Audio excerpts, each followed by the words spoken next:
All right, I think we are live. Hello, everyone, and welcome to the Active Inference live stream. This is Active Inference live stream 11. It is December 16th, 2020, and there's a lot to get to today, so thanks for tuning in. Welcome to the Active Inference Lab, everyone. We are an experiment in online team communication, learning, and practice related to active inference. You can find us at our website, activeinference.org, on Twitter as Inference Active, at our Gmail account, our YouTube channel, or our public Keybase team and username. This is a recorded and an archived live stream, so please provide us feedback so we can improve our work, whether during the live stream or after. All backgrounds and perspectives are welcome here. And as far as video etiquette for live streaming goes, mute if there's noise in your background. We'll always remember to use respectful speech behavior, etc. So thanks, everyone. Just a few announcements and points of process. There are 2 more meetings for 2020, and they will both be from 7:30 to 9 a.m. PST. And both of these meetings are going to be about the paper Sophisticated Affective Inference, Simulating Anticipatory Affective Dynamics of Imagining Future Events, a 2020 paper from the IY conference, and that's what this 11.0 is going to be primarily about. So if you're listening to this at the end of 2020, then we would love to have you at either 11.1 on December 22nd or 11.2 on December 29th. And also, we are very happy to now announce for 2021, that's right, that is going to be the year 2021, we have announced our whole year's schedule. So it's going to be Tuesdays from 7 to 9 a.m. PST. And all the instructions, everything you need to know is at this link, rb.gy/kvnpyc. And just to show you what that link looks like, it is a spreadsheet. And on the top is information about how to participate in the discussion. So fill out this form if you want to participate, email us with what dates you want to attend, and then we will add you to the discussions event that day. And then if you want to collaborate, check out this link, which I'll get to in a second.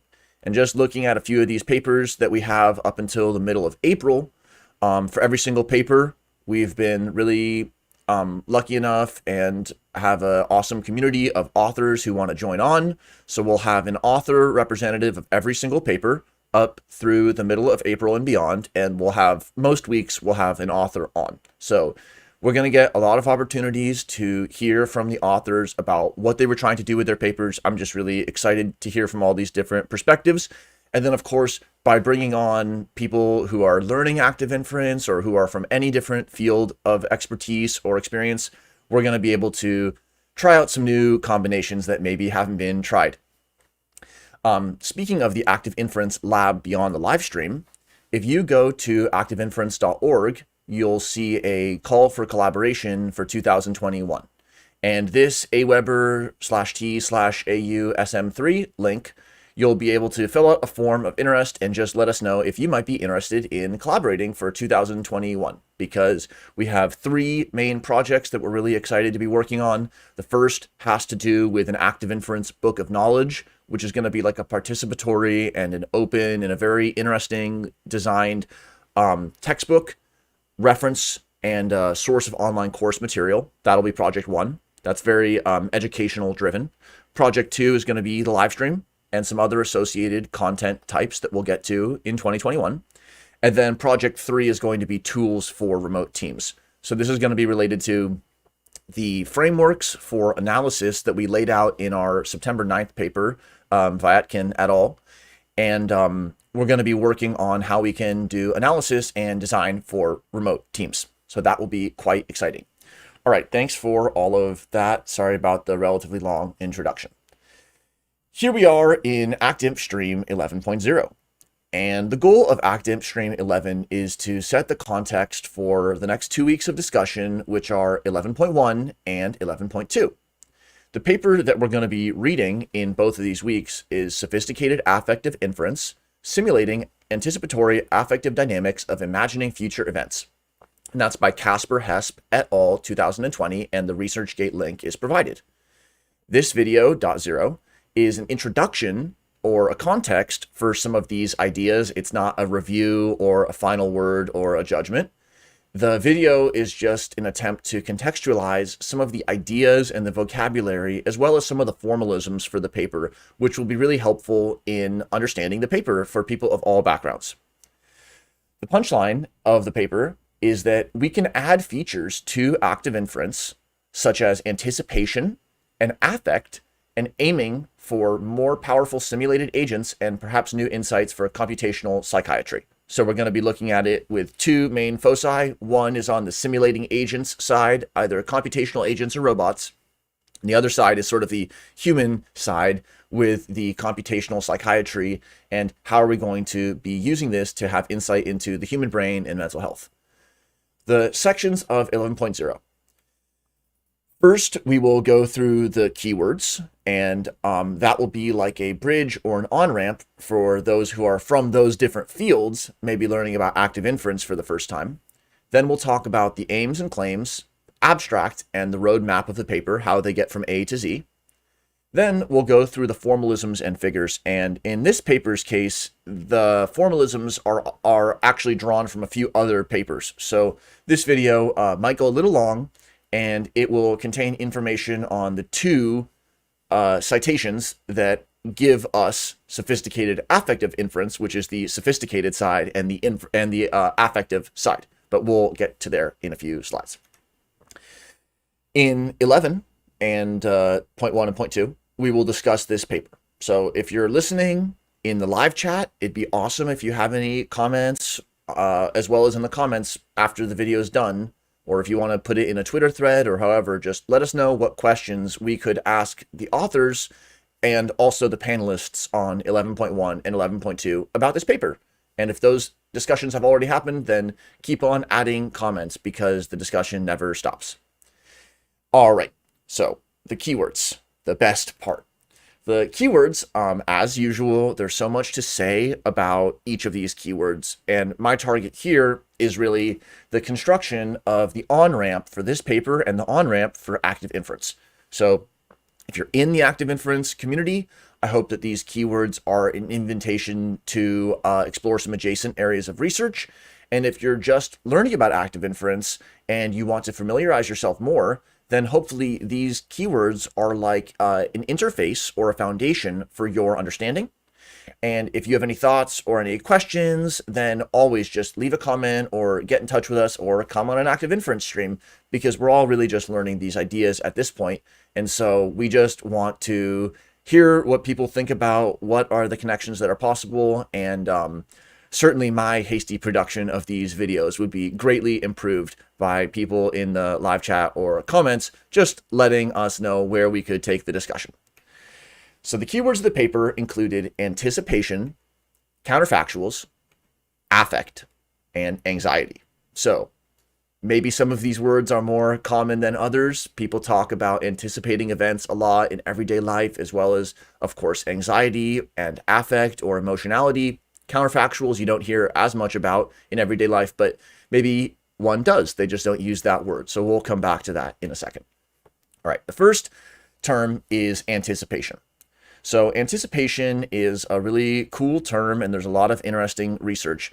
And my goal here is to really draw out this thread of anticipation itself, apart from, for example, systems approaches to ecology or cybernetic approaches to action. So we're going to really focus on this anticipation link, and that's going to hopefully enrich in all of these different areas, because we're going to see how they make this puzzle that fits together, and it's bigger than all the puzzle pieces.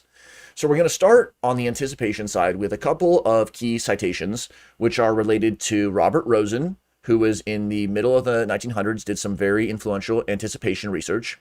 And then also this 2017 paper by Louis and some other recent review papers on Rosen's work helped contextualize this discussion for me on anticipation.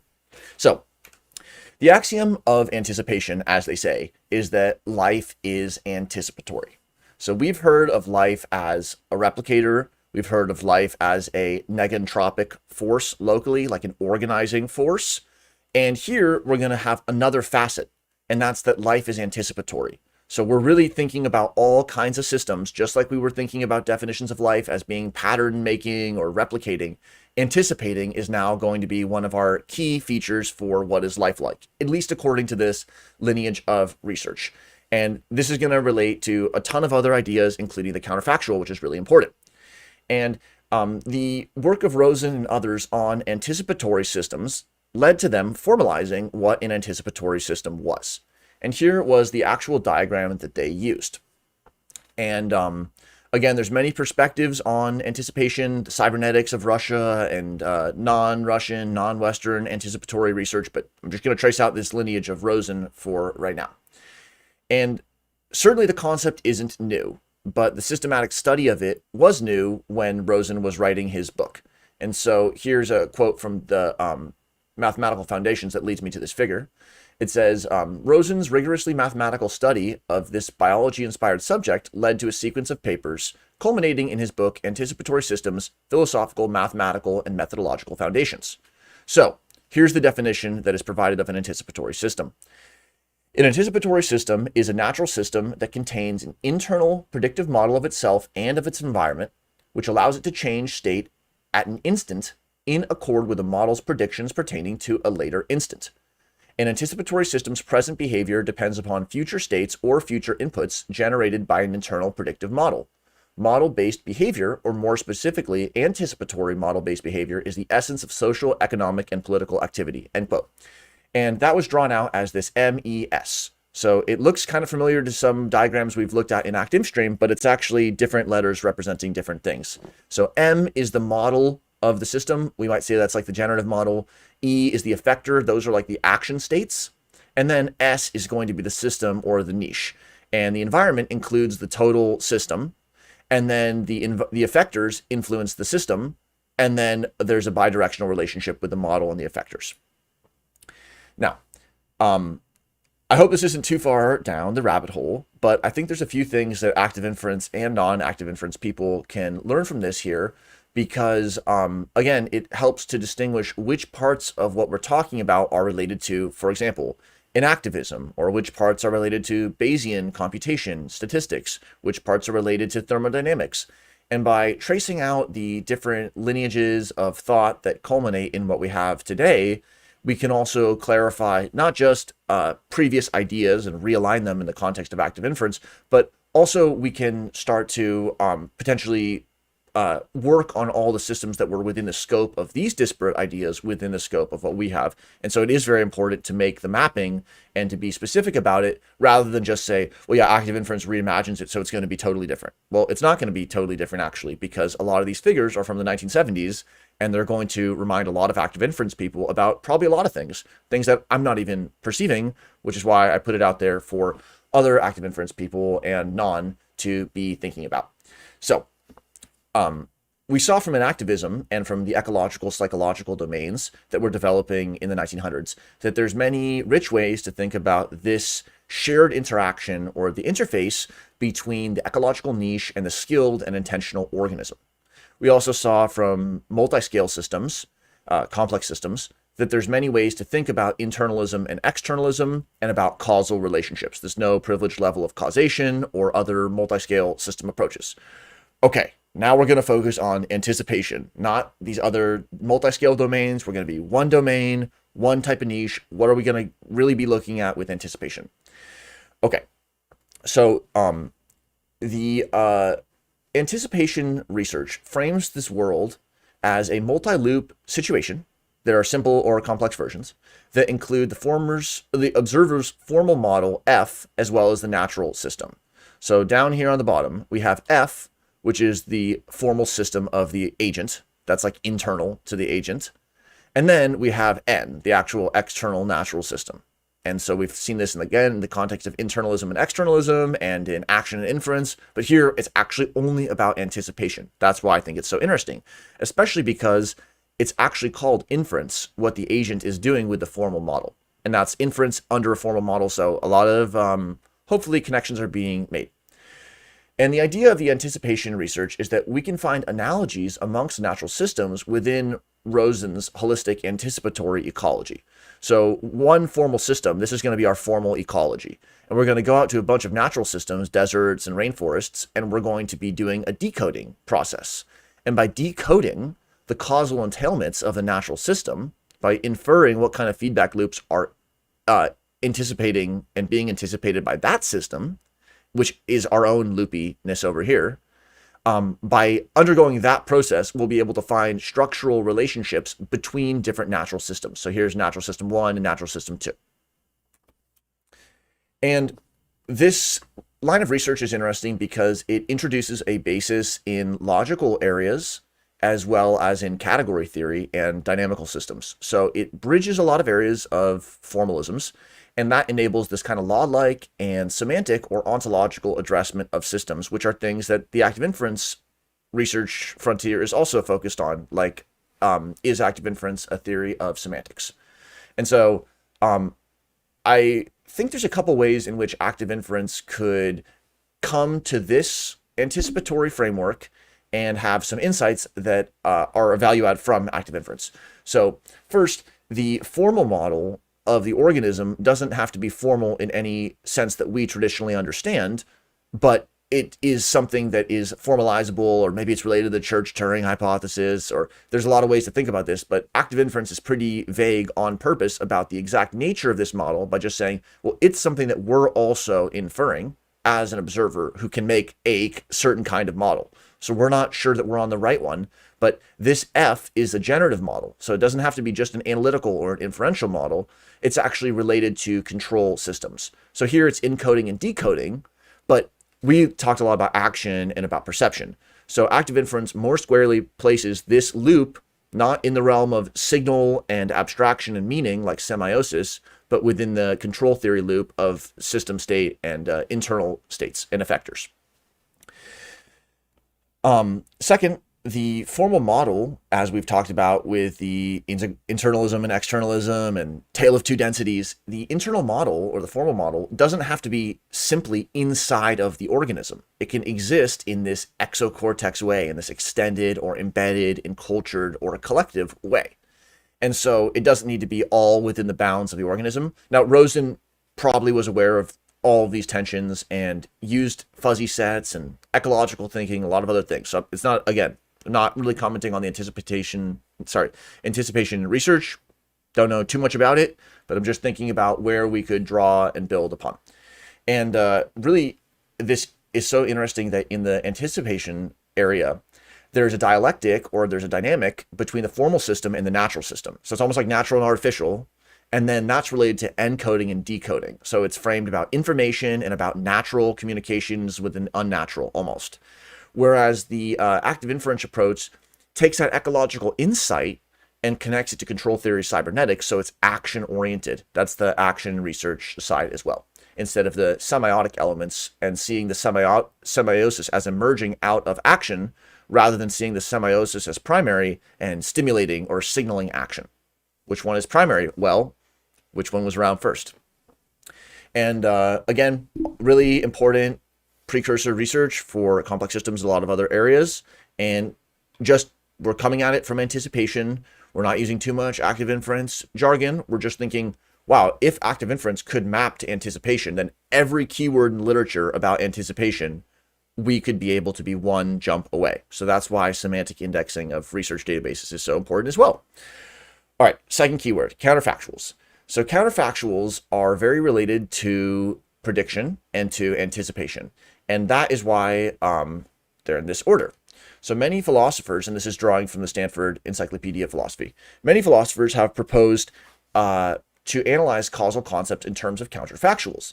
And the basic idea is that A causes C, and that's related to this claim that if A had not occurred, C would not have occurred. So that's called the difference-making cause, or the cause that makes a difference. So it's like you imagine two worlds where something happens or it doesn't happen, and then you ask about how they'd be different. So if tomorrow there was no sunrise in California, then it wouldn't be the temperature it is today. So you can think about an alternate world, even one that can't happen or wouldn't happen, and then you can talk about that and say, oh, well, that's because the sun causes the day to get warmer when it rises, or when the earth rises, should I say.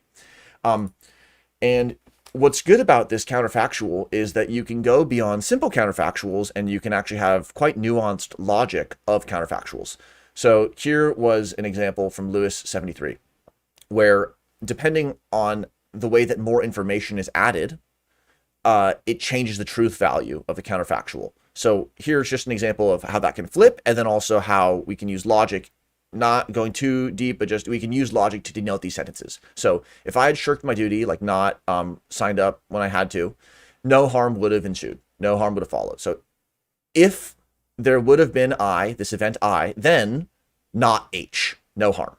And then in B, we see if I had shirked my duty and you had too, so now it's kind of like the and operator, I and you, two events happen, event I and event you, then there would have been H. And then here in part C, we see I and you and part T, then not H. And so this is kind of like a formalization, but it can also be done in ways that are a little bit more data-driven instead of formal framework-driven. But it's very related to so many things that we've talked about, like infinite grammars and logical sequences, and about the ways that you can have a generative model, and then you can ask about how things are based upon how things could be in a different sense. We're going to, of course, come back to that with the papers. Here is where the counterfactuals come a little bit more directly to inference. So counterfactuals in the inference case are like, can we understand how things are or were by asking how things could be? That's purely about inference. And then the action orientation of that question is, can we reduce uncertainty about future states? Like, can I make sure that I have a good core body temperature by asking about how things could be so that I can choose the right actions? So if it gets cold later tonight and I'm going to want to have a jacket or feel warm, then I might need to get a jacket right now. And so that's what this paper is about. That's what we're going to return to in precision. But let's keep it within the sort of keyword level analysis. And here's a plot from SEP, from Stanford Encyclopedia of Philosophy. And it's a strict analysis, so categorical, of how the antecedent, what happens before, not the antecedent, is related to what does or does not. That's what this kind of L means, not the consequence. The consequences are what happened after. So in this situation, we have things that actually happened before, above the x-axis, and then things that didn't happen before, like, if the sun wouldn't have risen yesterday, then that's this not phi. That's not what happened. And then the consequences are shown on this symmetry axis. So in this quadrant, on the top left, we have things that did happen before and they did follow. So this is like, today I tied my shoe and it did stay on. So this is sort of normal reality. The shaded region must be empty. Why? Because it's things that actually did happen in the antecedent, but didn't happen in the consequent. So this is like things that were, I boiled the water, but then it wasn't hot or something like that. Like something where you did the setup correctly, but then it didn't occur. So that we know that that doesn't really happen. And then there's this whole set of worlds below the x-axis, which is like, if anything had been different in the past, if I had been wearing a different color shirt, if ... All of those worlds, whether what actually happened or not, all of the worlds of the past are accessible because they might relate to a similar world outcome or not. And we can nuance this sort of categorical approach to what's called a similarity analysis. And so a similarity analysis is where we can start with our estimate of our current state, the current moment, the causal relationships, and all that sort of stuff at this origin point. And then with the same axes of what did or didn't actually lead up to the event, and then what did or actually didn't follow from the event, we can have more of a continuum. So yes, there's still a little shaded area here, but as you get to events that are further and further in the future, you get to things that potentially there's more latitude. But the spheres of similarity idea, it's kind of like philosophers discovering numbers. They're going from the categories and they're like, maybe it's a 1 through 10 scale. Maybe it's a continuum. Maybe we could take an integral over it. Maybe we could take a derivative. What would all these things mean? And so that's kind of the fruitful discussion with people who have a quantitative and a qualitative background, because the rigor of this approach, which is barely scraped out with this just summary abstract that I have, it's a lot of horsepower to plug into. If we can reconsider some of these topics in terms of a more integrative way of thinking, then we can come back to everything about antecedent and consequent and reinterpret it and re-enliven it. So that's what's really exciting about transdisciplinary research and teams. Hopefully not to always be returning to that point though, but it's really true. All right, affect. So there's many usages of the word affect. Just looking at the dictionary definition, there was just so many. And I found this image and I thought, I don't even know what to say about this image, because person A has an angry emotional affect. So that's like using their character about them, as they had an affected character. And then trying to hide their anger, person A put on an affect, because affect has a connotation of being how other people perceive your manner of speech. And affect also has a sense that means affected, like changed, altered in a way. Once he entered the room, he started speaking in an affected manner. Now, doesn't really describe anything, it just says he did it in a different manner, but still. Person A then affected, that's what this is trying to show in this left cartoon, I believe, affected person B by pushing them into the pool. The effect of this, A versus E, was that person B ended up in the pool, right side. So that's what I think was trying to be shown, was the common sense and the confusion, which is the affect is the cause and the effect is the consequence. So that's why it's interesting, because affect and effect, of course, common typo, but it relates to what we just saw about the precedent, the antecedent and the consequent in terms of counterfactual structures of the world. But also affect has to do with, of course, emotionality. That's why we're here. That's what interests us. And so in that more classical psychological sense, affect is considered to be related to like emotion or experience or qualia. Again, not my area, just from my skimming in preparation for this video. And often affect is displayed on these lower dimension manifolds or axes of variation. So for example, one axis might be from relaxed to stimulated. Now that doesn't mean feeling good or bad. You can be feeling good and relaxed, or bad or tired. Or here there's a mild to intense. So these are emotions that don't grab your salience so much, and these are ones at the high intensity that do, like being astonished or being awed or shocked. Then there is a orthogonal, so at a independent angle axis on the X here, that goes from unpleasant to pleasant. And so whether you think of it as a 2x2, like there's the pleasant and intense experiences in the top right, and mild and unpleasant down here, being a little bit too cold or something like that. You can think of it in a 2x2, you can think of it in a circle, you could think of it as having more dimensions, you can think of it as having measurements in this phase space. So if this is maybe the first time you've seen all the emotions on a chart, think about what all the options of charts are, and then all the options of emotions, and then that's kind of what we're going to be getting at.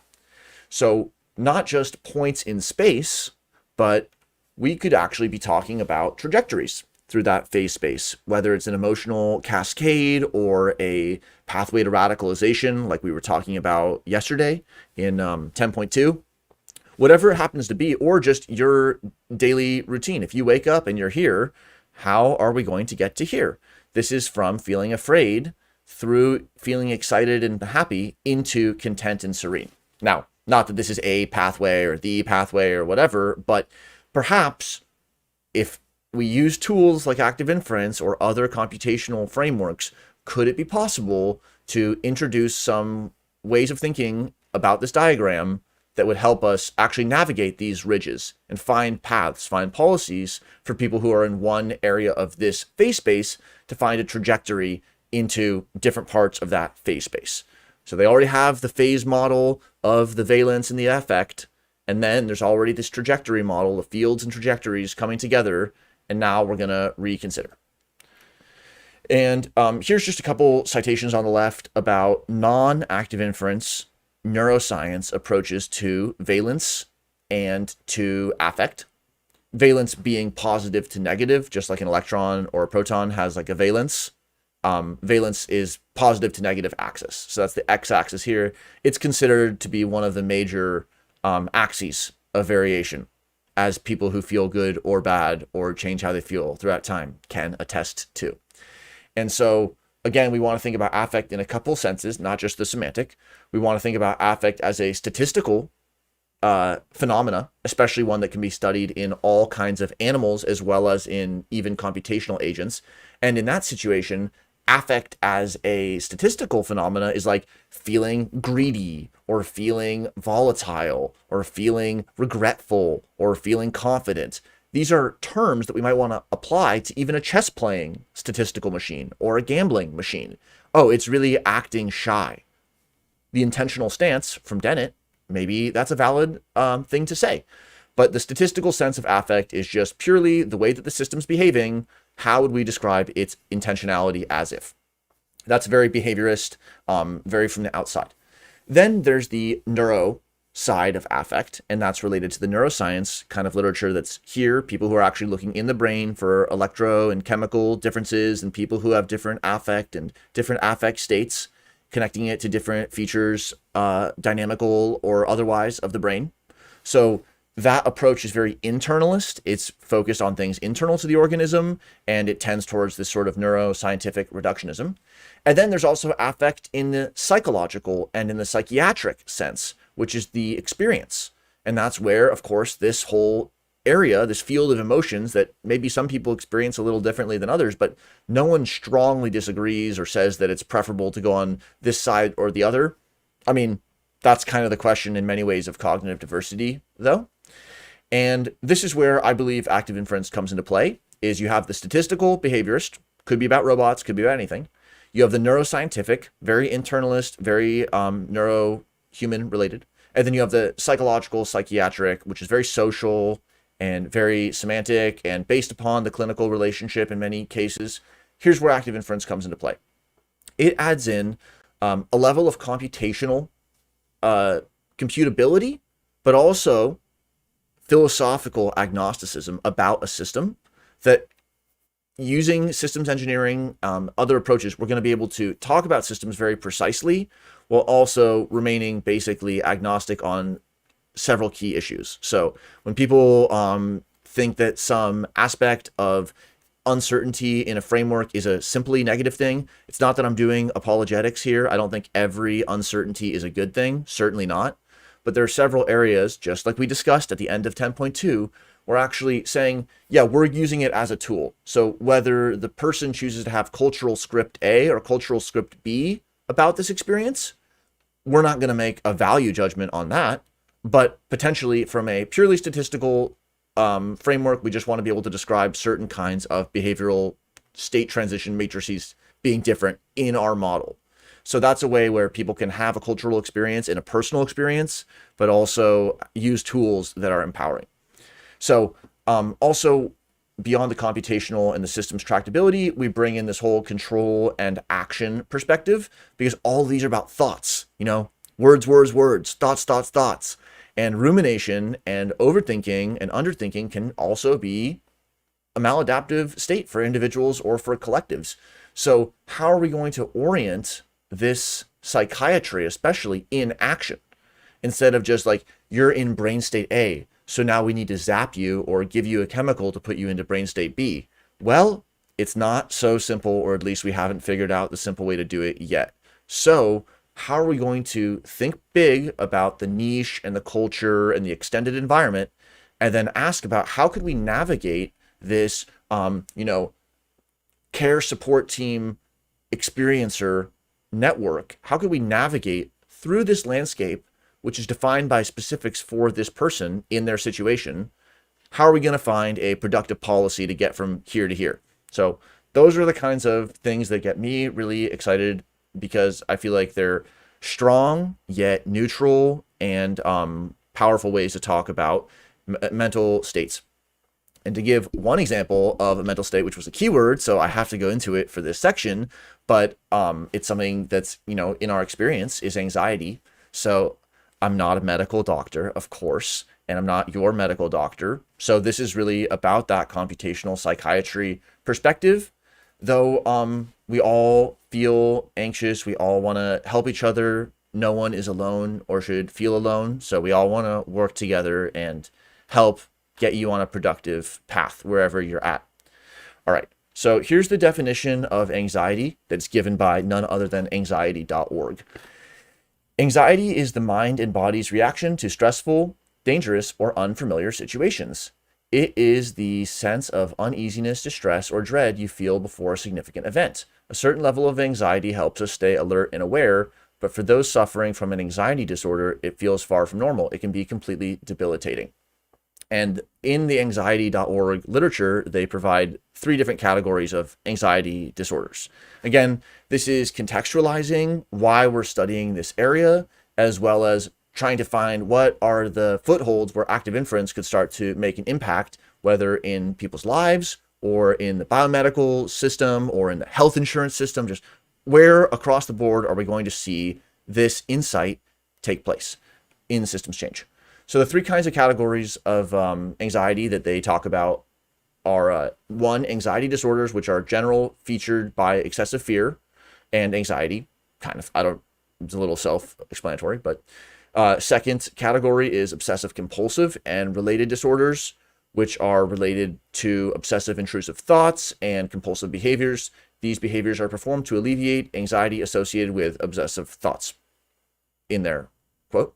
And then the third category is trauma and stressor related. So one-time or chronic stresses and all these different interacting factors that are so nuanced, that is related to this third category. So what to say about anxiety? I mean, wow. So first is there's just many kinds and there's many experiences. So we want to respect that everyone's having their own experience, and it's going to be a totally unique experience to them, and it will demand a personalized way to help them, just like everyone. So that was sort of the first point. Then there's, of course, to say that there's many aspects to this, and there's many causes and factors just from the clustering of diagnoses that can be considered within the category of anxiety disorders, according to the DSM, let's say. It's quite broad. There's many features that some people might present with versus others, and there's no clarity on the underlying neurophysiological or even situational basis. And also, it influences many kinds of thoughts and behaviors. But what's a theme in anxiety and something that connects all these different areas is uncertainty is a theme. And when we see the word uncertainty in active inference, it's like a doorway, because active inference is all about agents that are trying to reduce their own uncertainty about action in their niche. So when we see uncertainty and anxieties about uncertainty, we want to think about how we could build active inference into a broader discussion about psychology and psychiatry. So let's think about these different manifestations of anxiety and reframe them in the context of active inference and a couple of other topics. That's partially where this paper is coming. And we can start with the integration of all the keywords together before we go into the paper. So starting with anxiety, let's go first to affect. So anxiety, it's either a dimension of affect or it's a point in affect, but the point is it's someone's lived experience that they're having anxiety, and specifically that they're feeling negative about it and they want to get better. Because if it's not feeling negative about it, then it's not pathological. That would be considered, I believe, within the realm of healthy but not suffering. But if the person puts their hands up and says, yes, I'm suffering, I would like to have less anxiety, that's what we're talking about in this situation. As well as managing it for everyone, whether they realize that at a metacognitive level or not. The next keyword is anticipation. And anxiety can be very related to anticipation, which is like predictions or estimates for the future. And here's one thing that we can unpack at this point as we start to turn towards more mathematical sections for the rest of the talk. And it's actually that the estimate is really like a package of a couple of things. It's the specific contents of the expectation, but also it's likelihood relative to other things that could happen, and its confidence. So that's like a way to say that we can separate what the prediction is from how likely it is, and from how likely we think our prediction is going to be good. And let's combine that with a few examples with the counterfactuals, okay? Because I said it's how likely something is relative to other outcomes, and that's related to the counterfactuals. That's related to those spheres of similarities and those similar worlds. And so counterfactuals are essential for anticipation, but they're also critical in the current moment. So let's think about anxiety as a theme and counterfactuals and anticipation and about the past, present, future. So a counterfactual about the past that might lead to anxiety would be like, I wish that in the past I had done X instead of Z, or I wish I never did Z, 2 hours ago or 20 hours ago or 20 years ago. And then a counterfactual about the current moment is like, I wish it were like X right now instead of like Z right now. Just, I wish something were different in a state about the world. But here's where we get those confidence estimators and the anticipatory systems element, because we don't have to anticipate the past or the present. That's just kind of how time's arrow is. Funny, huh? But when we're talking about the future, people don't really include these confidence estimators about the present. They don't say, I'm 100% confident that it's daytime. They say something like, it just is daytime.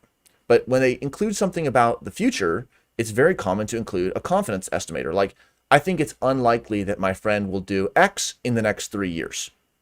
And then you can have always predictions amidst other predictions. So like, I think there's a 10% chance that my baseball team wins the World Series. That means that there's a 90% chance that you don't think they're going to win the World Series. And then you could have a critique or a metacognitive estimate for your estimate. Like, yeah, I said 10 and 90, but actually I have no idea. So it could be way, way, way off. So you have a very loose estimate even on the 10 and 90. Other times you're like, yes, I'm very, very confident. Now, again, you could be wrong. You could be way off. You could be asking the wrong questions. You could be, not saving the text file. So the world intervenes in ways that go beyond this model, but we're thinking about just this simple decision-making context. And so in the context of anxiety, we can think about the generative model that leads to the production of affect, of experience, whether it's epiphenomenal or not, later day. But this generative model is in this strange attractor of a zone of thought and action. And that strange attractor is, whether it's ruminating or whether it's related to any of these other manifestations of anxiety, it's like there's a strange attractor of thought, and then that can be overwhelming, or it can lead to negative experiences, or it can lead through a trajectory that goes to negative places. So we want to be maybe moving towards thinking about this landscape of attractors of thought and action and niche and social environment, thinking about all these factors together, and then this field of affordances, the field of consciousness, the free energy landscape. How can we bring all these things together? Think about how to help people who are experiencing anxiety and other situations. And before we go to the paper, it's this slide we'll return to, and it's, what does free energy principle and active inference say about the relationship between agents in the world when, in this case, the agent is affective, emotional, and imaginative?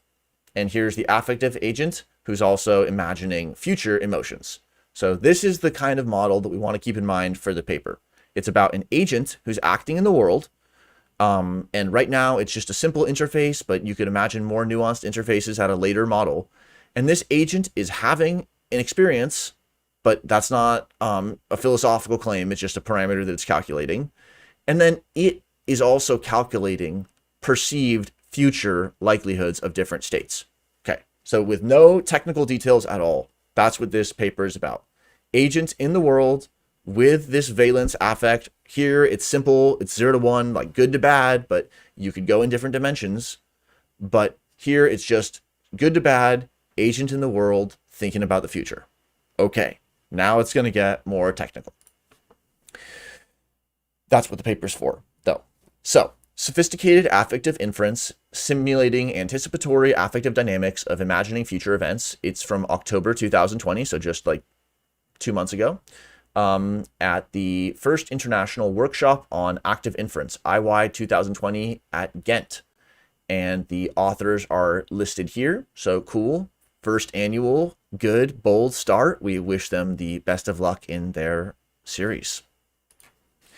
The aims and the claims of the paper are as follows. So they write, in this paper, we aim to provide a mechanistic account of how affective responses can be generated by imagined future outcomes and how this can become dysfunctional during rumination. By combining two recent developments in active inference, anticipation and affect, we provide a formal model of these phenomena and simulate how overthinking a situation can occur, continuing to the point where unlikely yet aversive and arousing situations emerge in one's imagination. So, interesting motivation for the paper. No. And in non-active inference terms, I would frame this as, how can we model affective and anticipatory active inference agents? What features do these simulated agents display in simple environments?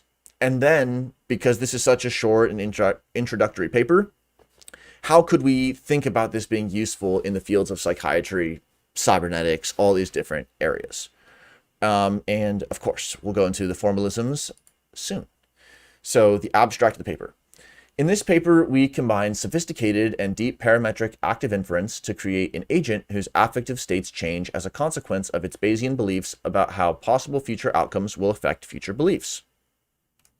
To achieve this, we augment Markov decision processes with a Bayes adaptive deep temporal tree search that is guided by a free energy functional which recursively scores counterfactual futures. So we're already seeing a lot of the keywords come back into play. Our model reproduces the common phenomena of rumination over a situation until unlikely yet aversive and arousing situations emerge in one's imagination. As a proof of concept, we show how certain hyperparameters give rise to neurocognitive dynamics that characterize imagination-induced anxiety. And so we're going to use the computational psychiatry definition of anxiety. And yep, it's a short abstract, relatively short paper, invokes a lot of formalisms. And so I hope that people find it interesting. The roadmap is pretty short. We only have to go to a few gas stations on this one. There's an introduction. There's a methods. Figure 1 is a directed acyclic Bayesian graph, which we'll build up to. Figure 2 is an illustration of the state space of the task with all 4 states. And then table 3 has a lot of formalism, and it's the predictive posteriors that provide the empirical priors for the generative model. 3 is the results. And then there's figure 3, which is just an example of simulation results showing detrimental effects of overthinking. So they made it about overthinking, but they didn't overthink the complexity of the paper. So it's a simple, straightforward paper, but again, it invokes a lot. So let's get to the formalisms and let's try to really understand them, or at least give them a space where they can exist, even if we don't know all the details. Where are the edges of the formalism so that we could be thinking about it correctly, or asking the right questions, or just the questions that make sense for us. Whatever they are, that's the best question to ask. Best question to ask in a live chat, best question to ask in a comment or on a live stream, but definitely just ask it because someone else is going to be asking it and you'll be really helping them. So, formalisms. Here's from the paper. They wrote, by combining the ensuing recursive update scheme of sophisticated inference with deep parametric affective inference, I don't have the British accent to say it the right way though, we can derive a general purpose generative model of the following mathematical form summarized graphically in figure 1 and in tabular form in table 1. Okay, so they're combining 2 citations here, and so it's worthwhile to ask what these citations were. And they are sophisticated inference, that's Friston et al. 2020, the first citation in the sentence. And then there is Hesp et al.'s paper, Deeply Felt Affect, which was actually published November 30th, 2020. So it was a preprint, I think, at the time of this one being written, but then now it's been published. So here's how to think about this paper, sophisticated affective inference. That's what everyone is listening to this video about. That's what this paper is about. That's what the discussion is mostly about. So it's combining, building on the shoulders of other shoulders, the affect side with the temporal depth side, both of which we're going to go into in this video, which is why it's a background video. This paper builds on top of them, another brick in the wall, another citation in the network, and we're going to be thinking about where does that go? Given that this was in October 2020 and it's only December 2020, or maybe even only a few months later if you're listening to this, but where are the next places to go? Well, there are the directions of making more advanced simulations, like taking something that they took as a fixed variable in this paper and just asking if it could be a vector of variables, or if it could be a continuum, or if it could be another type of model inside of that, and then give it a new acronym and make it another meme. So what simulation directions could we go? Just purely exploring or making it more mappable to other fields. Then, how could we move in a way to integrate better with computational psychiatry and psychology? So how could we integrate with experts and with vocabulary and key questions in those fields so that this isn't just like a machine learning parallel universe related to mental health, but it's actually something that's connected to how social workers in the field or how caretakers in their daily experience relate to these topics. And then another direction, which I don't know too much about, but I hope that we can have some people on to teach us more, are about new models for robotics. So how does including these kind of top level parameters like affect, and in the context of a deeply nuanced, counterfactual, anticipatory model, how does that relate to a robotics context? And will that help, robotic birds finally come out for public use? Well, let's go to sophisticated inference first. So again, temporal depth and affect are the two pillars that we're going to build on. We're going to go depth first, search. Some of you are going to get that. Here is the sophisticated inference paper, which we're not going to read for an ActInf stream, so I will just read the abstract. Active inference offers a first principle account of sentient behavior from which special and important cases can be derived. For example, reinforcement learning, active learning, Bayes optimal inference, Bayes optimal design, etc. Active inference resolves the exploitation dilemma in relation to prior preferences by placing information gain on the same footing as reward or value. In brief, active inference replaces value functions with functionals of Bayesian beliefs in the form of an expected variational free energy. Key point. In this paper, we consider a sophisticated kind of active inference using a recursive form of expected free energy. Sophistication describes the degree to which an agent has beliefs about beliefs, so higher order theories. We consider agents with beliefs about the counterfactual consequences of action for states of affairs and beliefs about those latent states. In other words, we move from simply considering beliefs about what would happen if I did that, so that's a first degree counterfactual, to what would I believe about what would happen if I did that. That's a second degree counterfactual. So for example, it could be, I really want to know about a pen's relationship to my affordance of writing, but I don't know how heavy it is. And so you can keep on thinking about, well, what should I do with my hand to find out how heavy it is so I can resolve my uncertainty about it being an affordance? These are the kinds of nested and open-ended frameworks for cause, which can be extremely contextual and ecologically conditioned. We want to set up these causal chains in a ways that we can capture them. That's what this is about. But the state space is big. So a common theme we're going to come back to is like, how do we look through these big state spaces? The recursive form of the free energy functional effectively implements a deep tree search over actions and outcomes in the future. Crucially, this search is over sequences of belief states as opposed to states per se. We illustrate the competence of this scheme using numerical simulations of deep decision problems. So, one way of interpreting this last part about here is this search is over sequences of belief states opposed to states per se. This is really taking that full jump into the world of action instead of just inference on world states. So instead of like, I'm going to have all my computational power on what the temperature is going to be in California in 1 year from today, it could be like, I should just have between 1 and 3 jackets. And then within an 80-20, but really more like 99-1, I'll have the right policy. But no one puts the big computational power on the jacket prediction algorithm. They go on the climate prediction algorithm. And there's a lot to say about that, why that decision is made, not in that specific case, but just in general, why do we go with all of our power on predicting states in the world rather than doing prediction on policy? When in the end, policy is like what we can control and bound, and then we can leave space for the unknown. We can leave space for how likely is this tsunami every once in 30 years or 50 or 100? What's the most resilient thing we can do right now?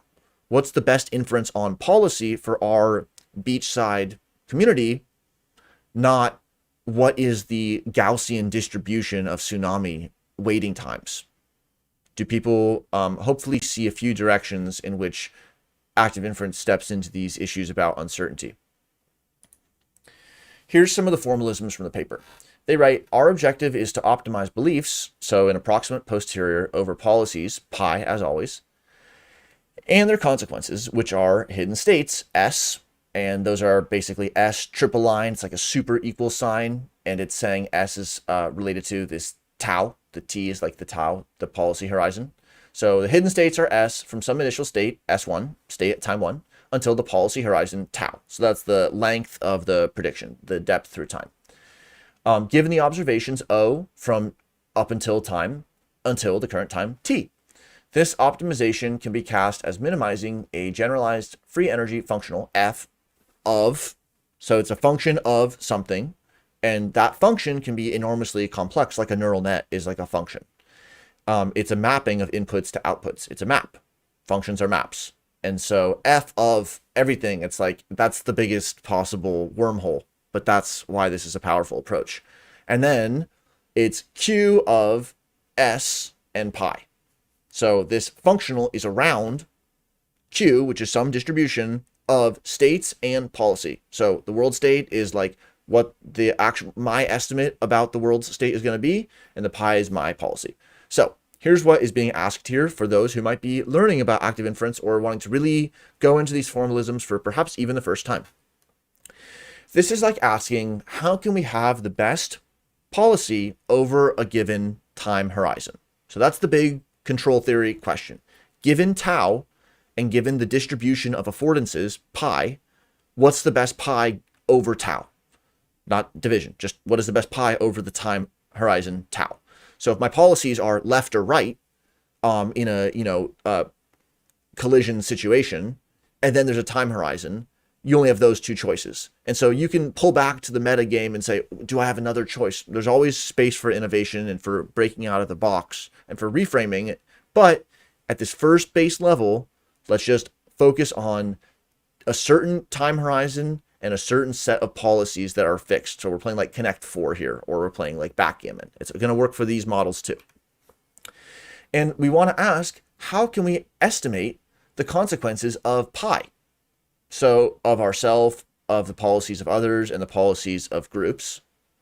And the way that we're going to do that mapping, rather than go infinitely deep on what is a causal model of the world or have every atom simulated in the world, we're actually going to go to a different way. And we're going to ask, how are observed states related to our estimates of hidden states? And how does that relate to our underlying causal model of how hidden states change through time and how our policy influences them? That's the framing. And there's times where you can, like, breathe as much as you want, but you're not going to change by yourself the CO2 in the atmosphere. So by modeling it this way, it doesn't mean that there's going to be a way to make the estimate. The agent might not be set up in a way to succeed.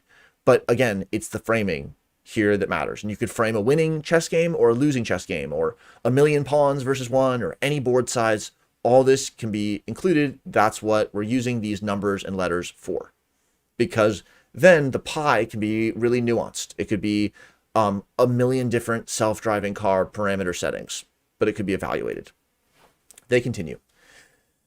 This generalized free energy has two parts. The first entails a generative model for state transitions given policies, while the second entails a generative model for policies that depends on the final states, so emitting constants.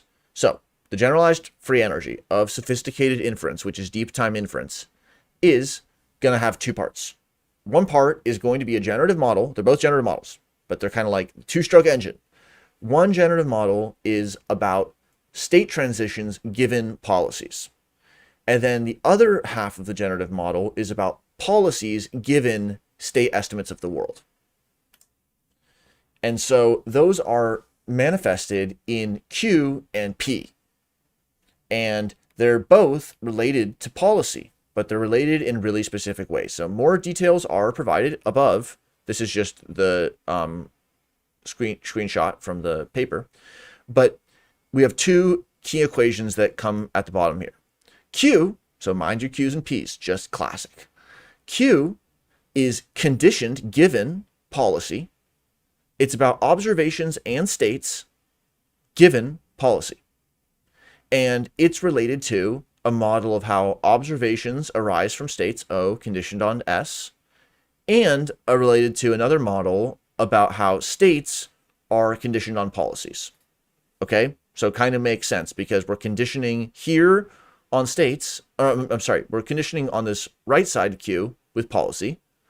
And then here on the P, we're conditioning on S, but then we're doing an S estimation here. So we like, maybe it kind of cancels. That's how we ultimately get S on the left side here.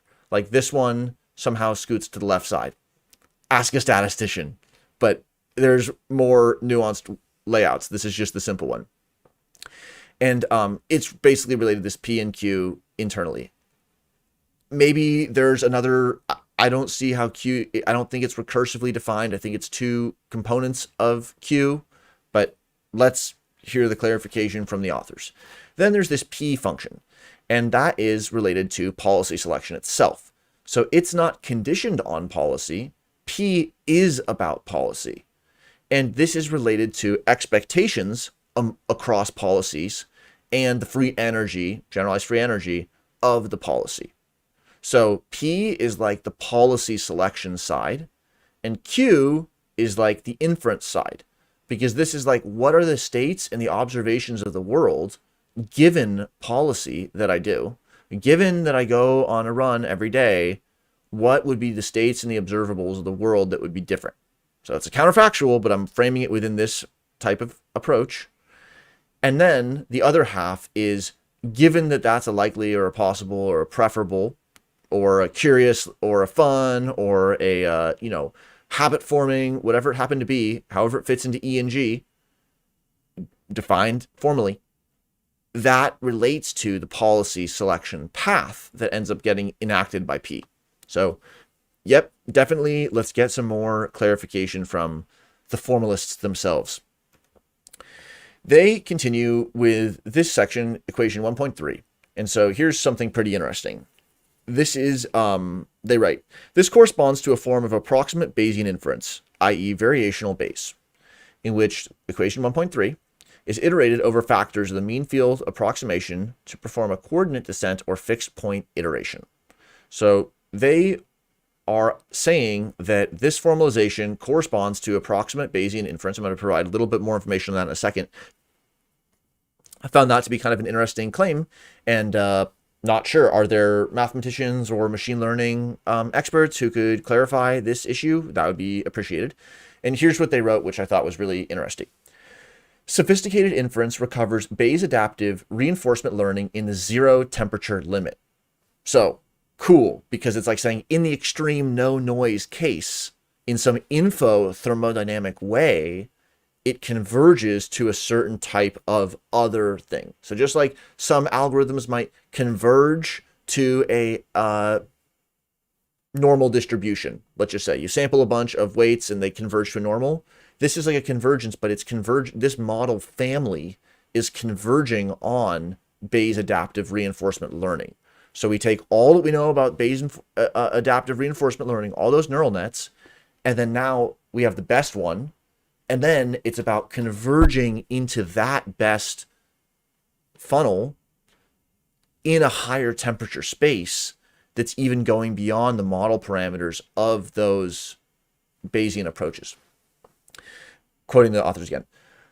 Both approaches, sophisticated inference and the Bayes adaptive reinforcement learning, perform belief state planning, where the agent maximizes an objective function by taking into account how it expects its own beliefs to change in the future and evinces a degree of sophistication, aka being good at chess, being sophisticated. Go. The key distinction is that Bayes adaptive reinforcement learning considers arbitrary reward functions, while sophisticated active inference optimizes an expected free energy that can be motivated from first principles. Key difference. People who are looking for a key difference between free energy and something else, that was one. While both the Bayesian approach and free energy can be specified for particular tasks, the expected free energy additionally mandates the agent to seek out information about the world beyond what is necessary for solving a particular task. So that's extremely key. This goes beyond, for example, framing the potential value of play in terms of the estimated values of the deliverables. This actually something that we've heard so many participants on the ActInf stream, like Blue and others, highlight is like making space for play. And this full formalization of the expected free energy, it includes the information gain, as well as the value-driven components and some other components. So it actually, on equal footing, down to even the units of information used, at least according to this Friston interview I listened to a couple days ago. It's on one of the playlists on our channel.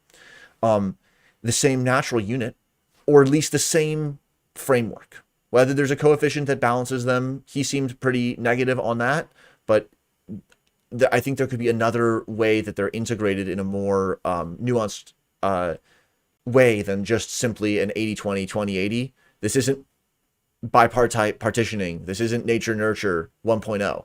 This is relational causal networks. And so it's going to have a really different way of phrasing it. It's not going to be just a coefficient, but it will be like a coefficient, I believe, because there's systems where it is like it's 80-20 or it's 20-80 in terms of delivering on something standard versus novelty. So like we talked about scripts in 10, there's the scripts like the ritual that are meant to be carried out exactly. Then there's the ones that are unstructured. So that whole space.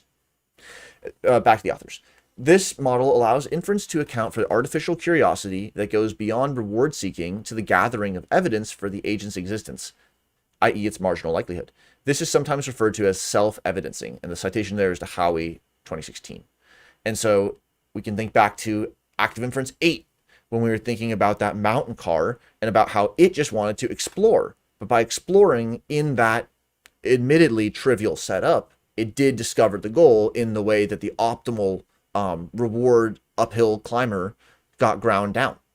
So how can we move beyond just one well settings, move into more nuanced, maybe even semantic innovation landscapes and optimization landscapes, and converge to approximate Bayesian inference in the truly formal case where we need to, but then relax those assumptions with instrumentalism and use approximate Bayesian inference empirically, just as statisticians, as scientists, as policy planners. That's really the question in the doorway. All right, another from this same sophisticated paper, amortized inference. Effectively, and also see Active Inference Stream 8 with Alec, who gave us some really great information about this, and hopefully we'll have Alec on a future discussion as well. So amortized inference is learning to infer. Variational autoencoders can be regarded as an instance of amortized inference if we ignore conditioning on policy. Clearly, amortization precludes online inference. That's like real time, like data in the loop, and as such may appear biologically implausible. However, it might be the case that certain brain structures learn to infer, e.g. the cerebellum might learn from inferential processes implemented by the cerebral cortex. So this is definitely related to a neurophysiological argument for like grounding the plausibility of certain computations being performed, or as if they were being performed by certain brain regions that have certain macro histological arrangement or micro histological structure. Sounds great.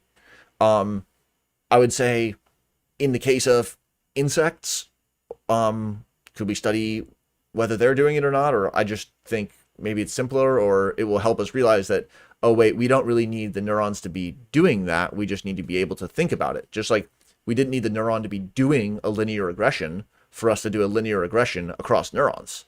So I don't think that using these frameworks necessarily casts the system being analyzed into the same statistical framework any more than the linear regression frame does. So that's to say they all do implicitly, and that's the transparent concept. That's the water we swim in. Given that it's the water we swim in and there's a few different fish tanks, I just don't see how using free energy on a system makes you strongly committed to that system doing a certain thing. Another part that was interesting from this paper was this focus on separating the intrinsic and the extrinsic value. And so there's a lot of ways that this can be broken down, but basically a few cool equations. So this is the divergence, the Kullback-Leibler KL informational divergence, which is a measure of how distant two distributions are informationally. And the KL divergence between this Q and the P is seen as the risk. And that is equal to the like the risk of certain states, like whether the red light is going to signal something or not. And then the equal sign on the other side, there's risk in terms of the outcomes. So here's S conditioned on pi, here's O conditioned on pi, and then here it's P of S instead of P of O. So this is a divergence from the observations given the outcome. So this is like this Q is about observations, P is about observations, and it's conditioned on policy. So this is divergence in states, divergence in outcomes, plus expectations. This is about Q of observations being conditioned on policy. So we're kind of functionalizing and conditioning on a lot, but this is actually about the states. And this is about the states given the observations and the policy, and how that is bringing us close to what? The mapping between states and observations, which is the interesting part. And so there's so much to say here, but they unpack it in terms of the intrinsic and the extrinsic value. So there's basically this separate sections. I would just say, not just in the interest of time, but just in the interest of knowing that these formalisms really demand to be unpacked and mapped in a really formal way, not just discussed in an introductory lecture. So let's save them for another time. As far as the general and the specific cases of this, there's a nice figure here with a few different special cases that descend into certain different sub areas. So if there's no prior, this is like an uninformed or an optimally uninformed Bayesian design. So that's the information maximization principle. That's info gain. If we have no ambiguity, like if the prediction can be completely perfect as far as the observations are concerned, like all the thermometers are perfect in your building, for example, then you can have basically risk sensitive or aware policies, that's like cybernetics, as well as informational control and kind of Occam's principle. I'd be really curious to learn what they meant here, but maybe that means like argument by simplicity in the context of systems engineering. Could be pretty interesting.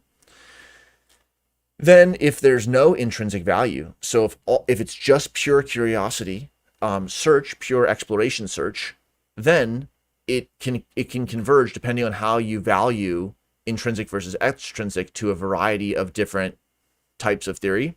And then also there's this maximum entropy, which I would also like to learn more about from the authors, about no ambiguity or priors. So I'm kind of curious how these two, no priors and no ambiguity, how does that relate to the no ambiguity or priors? And then is there one that doesn't have any with no intrinsic value either? Like what happens when you have nothing? All right, and this one is going to come back in a very, very similar format in the figures for the paper. But basically it starts off and it's like, here's us at the top at observation time point 3.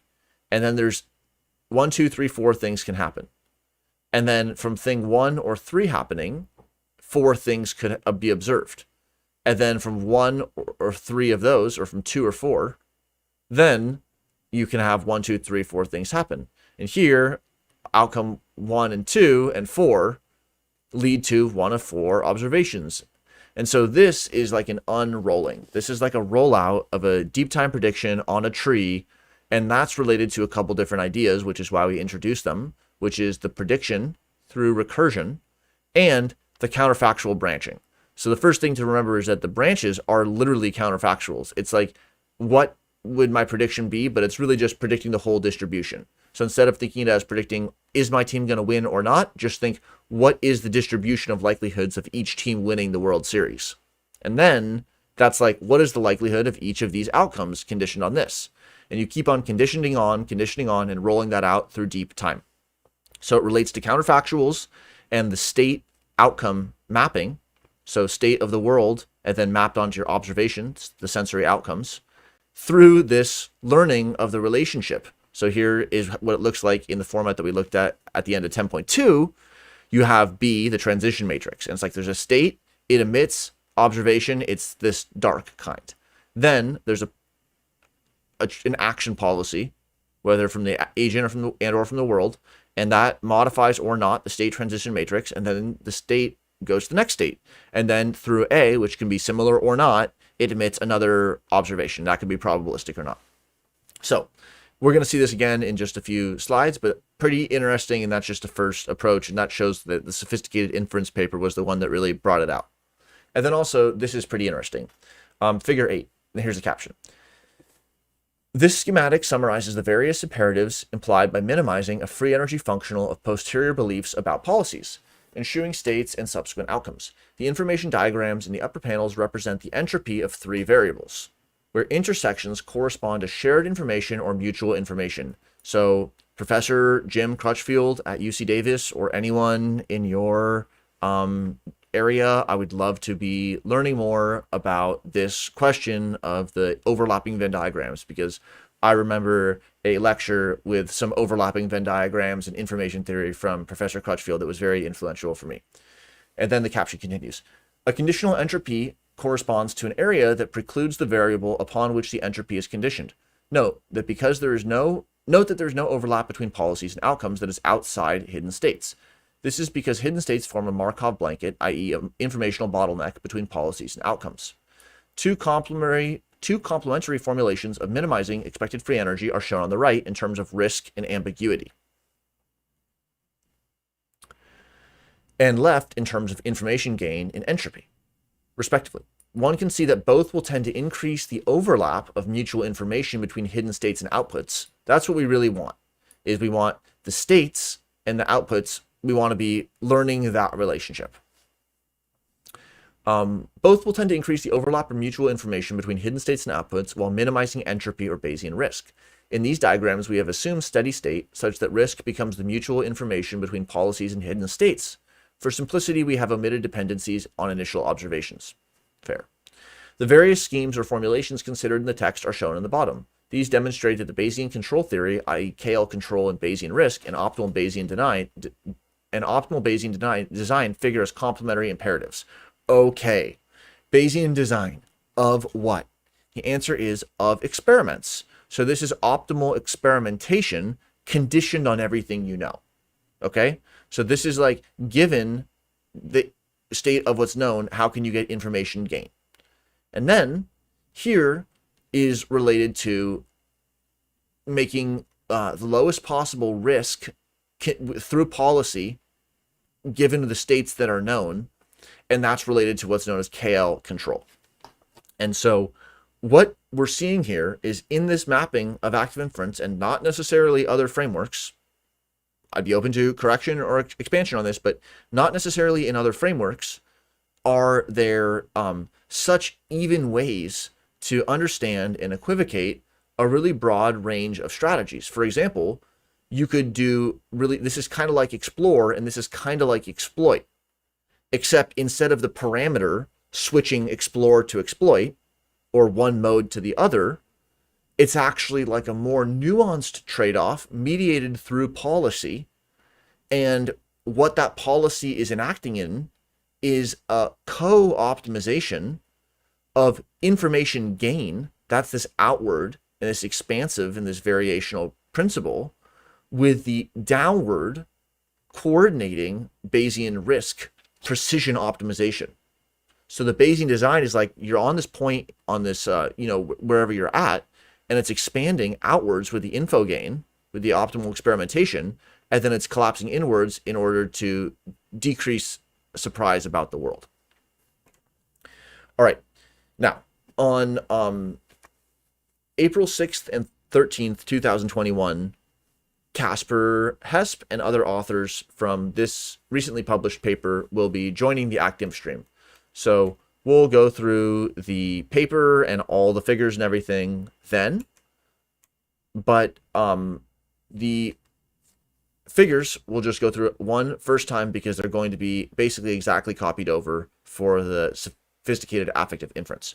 So where we start is M1, and we'll go through these pretty fast. M1, the first layer of the model, is about how hidden states instantaneously are associated with observations. So here's observations, here's a likelihood mapping, here's the states. We're estimating states given our prior, D, and then from observations through the likelihood mapping, A. Some math. Now, M2 is a generative model of anticipation.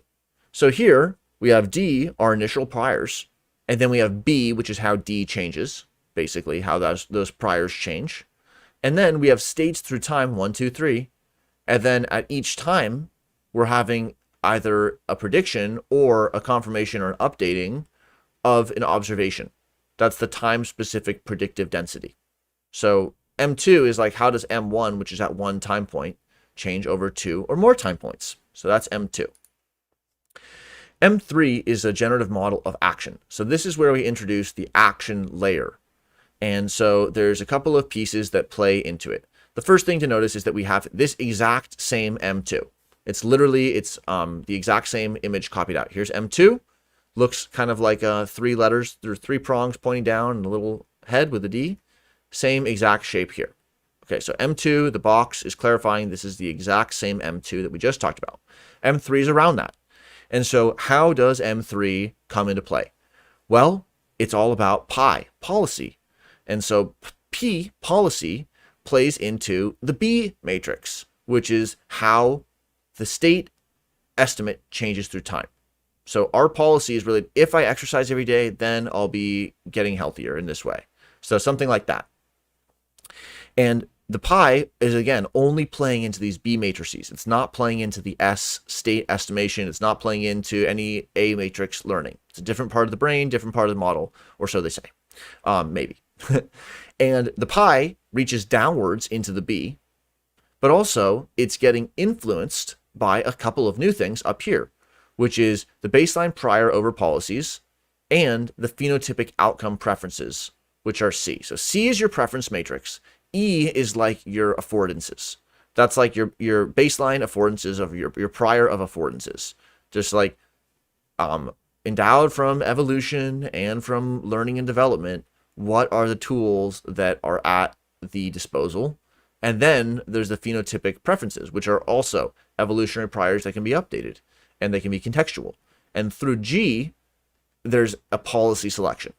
Okay, more math, but it's about D, this internal model of how states and observations are linked, and then we're going to hook P, pi, policy in here through using this G free energy optimizing function. Then G is the interface for where this generative model of implicit metacognition comes into play. And so this estimation of meta confidence, so remember we talked about, well, it's 10% that my team's going to win the World Series, but I'm not too confident about that estimate. And so implicitly about the past, present, and future, we speak about it in different ways, but we have not just a state estimate about the world, but a precision estimate. Like it was around 70 degrees, or it was exactly 70 degrees. I looked at it on a thermometer. And so here, gamma is this precision parameter. And beta is the prior over precision. So it's because beta is the parameter, I think, of this gamma distribution. So the gamma parameter is what is kind of the high to low temperature on G. So it is like the explore-exploit trade-off in a sense, but it relates in a little bit more nuanced and surely with a lot of different consequences. It relates to this optimal experimentation versus precision management, convergence, divergence, expansive retraction, and tensile and compressive, tensegrity, synergetics. It relates to a lot of these other areas. All right, so to conclude that section, yeah, this one is a little long, but it's fun, and it was a fun one to learn about. So hopefully we can return to this slide now and say, okay, the affect and the temporal depth are 2 pillars, and now we're going to build on top of them. We're going to think about an agent that goes deep, and one of its predictions is about its own affect. So here's the figure from the paper that we're reading, from the Hesp et al. And the reason why I went through it in the previous section was because, as you'll see, it's very similar to the previous version. So we have states and the A likelihood mapping states and observations of the world. Then we have B, the matrix of how states change in the world. And then we have U, which is action here. And U is, as before, interfacing only with B. Okay, so that's where we've seen before. But now we're going to be estimating precision and free energy at each future time point. So we're going to be considering our action and our importantly, our precision parameter, which is required to calculate the G from the top, we're going to have basically this initial condition D, and then there's going to be a state that carries over into the next situation. So the next branch down the road, this whole thing is going to get copied over. So you can have these big, graphs, all these recursive functions calling each other basically. But this is the state, and then A here is going to be initially just giving this first state. But again, we're going to be at each time point rolling out in a deep, sophisticated way, task-specific, sophisticated inference, as in Frist in 2020. We're going to be doing this counterfactual analysis about this deep branching and our precision and our valence about it at each time. Now, here's the illustration of the state space of the task with the 4 states. So it starts off neutral, and then basically there's a transition that's possible. So you can imagine a 4x4 matrix with the state transition probabilities. And the transition matrix that they set up has a ability to go from a neutral to a precise small gain. That's 2. It's a good probability of getting a good outcome. Or you can go to this dangerous high gain where it's mapped here. I believe it has the 3. So if you land on a 1, you stay in the neutral position. If you get to a 2, you can go to either 1 or 3. Or they have it connected to 2, but I don't know if they mean that edge properly. Then if you get to 3, you can hop to 1, 2, 3, or 4. Again, I don't know if they have an edge there as well. And then if you get to 4, it's an extremely painful state and it's absorbing. It only leads to itself. And so here it's like a dead end. So at the first time point, let's just say we're starting at t equals 1. And we're just evaluating, I'm in state 1. What could happen? Okay, so here you could go to 4. Now, you can't on that first one. So maybe the likelihood of outcome 4 is 0. So you're like, wow, all my outcomes are great. I could either have this 2 or this 3. Not that those are the values, but you can at least say, at least one down the road, gain of 1, gain of 2, one step down the road, both my outcomes are good. Then you look one level deeper, and all of a sudden, there's a few things happening. First is this branch is staying very high positive. All the estimates are very positive. But on this branch, you're starting to see that it's possible to get this negative valence. So now your estimates out of these 4, you're like, well, it could be pretty good, very good, or kind of negative. So now at each time point, not only are you tracking the likelihood of different estimates, but really you're tracking it as like a distribution, and the distribution is about state estimates and uncertainty and the variance, the prior, beta, gamma. Those are the key pieces here. That's why this is so interesting. And so as you could see from this graphical layout, this kind of Markov state transition matrix layout, which we could see maybe in the code, you can see that eventually you're going to get to 4. Even if only 1% of the time from 3 to 4, you go to 4. If you stay in 4, you're always going to stay in 4. It's an absorbing state. And so eventually, if you had 100 little ants or 100 particles and they started here, they'd all end up in 4 if you set up that way and they can't escape. And so here's what we end up seeing. Well, first, before we get where we see, these are just the mathematics. We're not going to go into it in this one, but they're described there and they're described here and here. And here's what you get when you do the simulation. And so remember that the negative states were absorbing and there was just an increasing number of them. And so 4 charts, all on this time scale from 0 to 2000. So the first thing to notice is that the perception of the good versus bad, it starts in the middle. Then it goes high, maybe as it's discovering some of these shallow branches where there's a lot of winds. But then around 500, it starts to really slip down. And that's in terms of how many states it's playing out the simulation in. Okay. And now, so even though the simulation each round is totally winnable, let's just say if there was any agency in the situation, by imagining that there's an infinite or a growing number of future outcomes that are negative, it leads one to have bad affect in the way that they modeled it in this model. Another interesting feature is that initially as evidence starts pouring in, precision increases. But then, around the same time that the valence drops, the precision drops basically as well. This looks like a crypto just dying. But the precision dropping here, going from a high of around 1.8 to flooring out at 0.6, that is showing that there's an increased variance of the estimate. It's like, would you rather know that you're going to have $10 plus or minus 1 or $10 plus or minus 40? It's like, wait, I might have negative $30 from this deal. That sounds like very different. Maybe I'll just take 10 plus or minus 2. And so that's related to risk tolerance and design of experiments. Okay, let's look at this bottom right, and then we'll go to the top right. The bottom right is the threat perception, which is the fraction of imagined events that are negative. So again, at one temporal depth, there's 0% of these outcomes are negative because we haven't gotten there yet. In this first step, none of them can be negative. You can't get any of the bad outcome.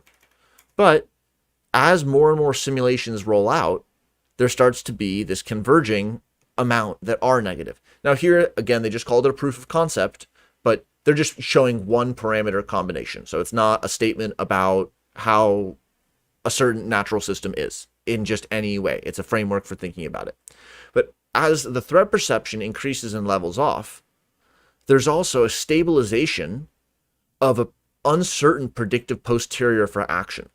So when things are good, precision is high, and the posterior on action is obvious.